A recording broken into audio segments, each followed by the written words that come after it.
Comment rend-on une équipe en autogestion efficace? Sur la chaîne Scrum Life, on te répond très souvent sous l'angle de Scrum. Mais cet été, on a choisi de changer un tout petit peu d'angle en te répondant sous celui de Kanban. Et donc, on fait un focus toutes les semaines sur une question des certifications liées à cette approche. Voici la question de la semaine. Travailler les éléments du product backlog pour qu'ils soient les plus petits possibles rend-il systématiquement l'équipe plus efficace? Réponse A, vrai. Réponse B, faux. Allez, je te laisse quelques secondes pour que tu choisisses et que tu nous laisses en commentaire la réponse qui te semble la meilleure.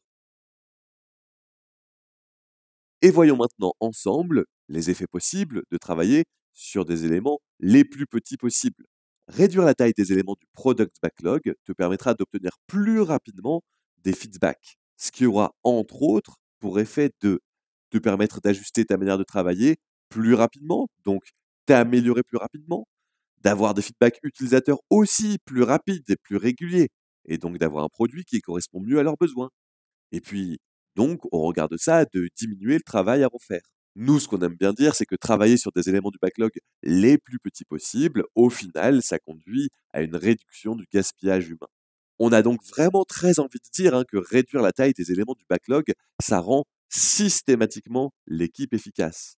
Mais ça dépend aussi d'autres facteurs, comme la gestion des dépendances, le coût des transactions, etc., etc. Et donc ici, le piège à éviter, c'est le mot systématiquement. C'est important les mots, c'est important le vocabulaire, c'est important la formulation des questions dans ce genre d'examen.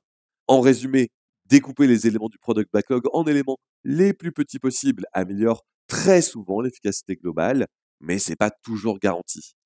Ici, c'est la réponse B qui est la bonne réponse.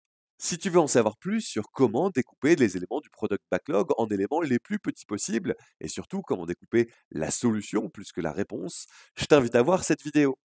Allez, pour ma part, je te dis à la semaine prochaine pour une nouvelle vidéo de révision sur les certifications Kanban. Ciao!